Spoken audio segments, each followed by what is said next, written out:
And then I'm gonna okay, all the ring gang. God damn. I think it's up here in this corner. No, I lied. Up here in this corner. Sorry, I'm still not sure about.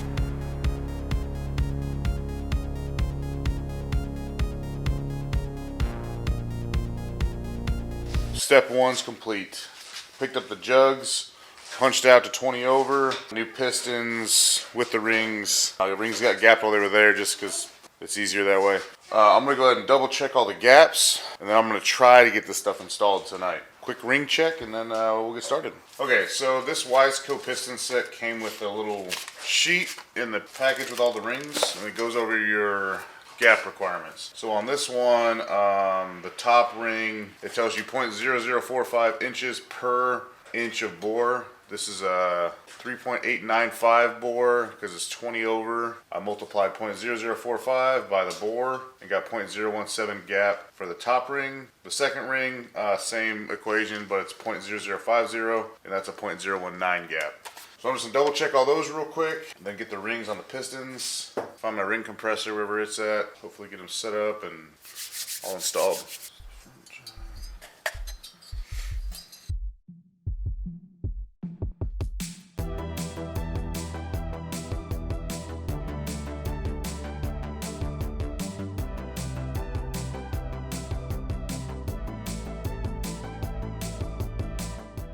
So all the ring gaps have been checked. I had 0.017, 0.019, so right at that spec.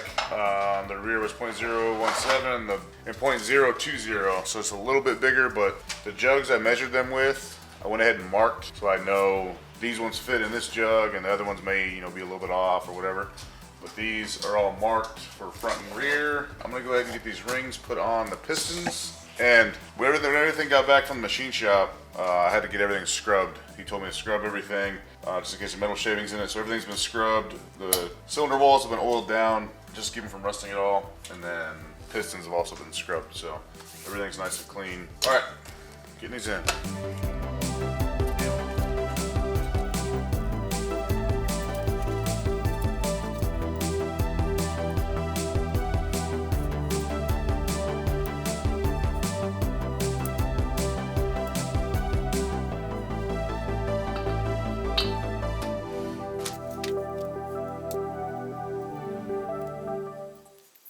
Battery died last night, it's the next day, but I got all the rings put on. I got the sear clip, the wrist pin clip, put in on one side of each piston. I couldn't find my ring compressor last night, so I had to go borrow this one from O'Reilly's. It's just like any other ring or piston installation. If you want to see more piston installations, like my previous build of this Dyna, the video will be, I think it's up here in this corner. No, I lied. Up here in this corner. Basically, I got all the rings compressed.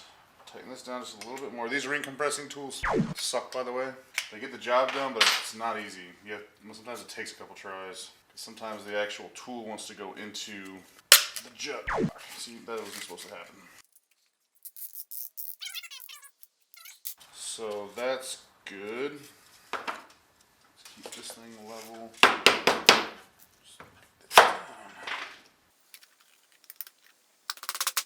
Yeah, see, this didn't take. Fucking tool tried to go in. Yeah, these things are pieces of shit. But it was all I had available to me at the moment, so I'm gonna make it work.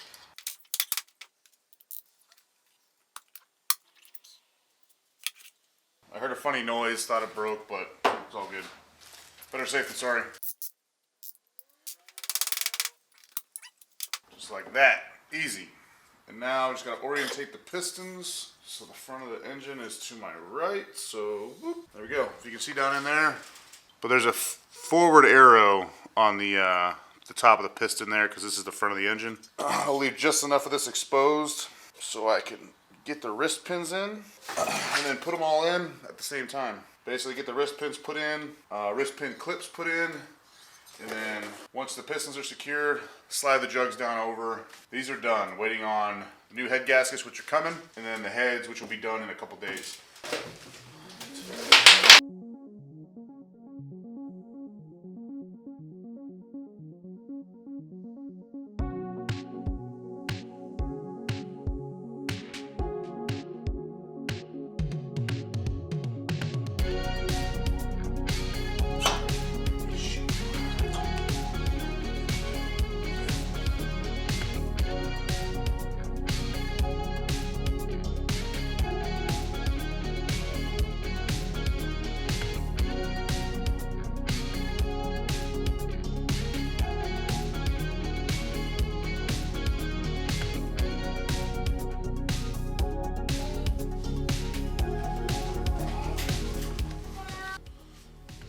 Pistons jugs are in.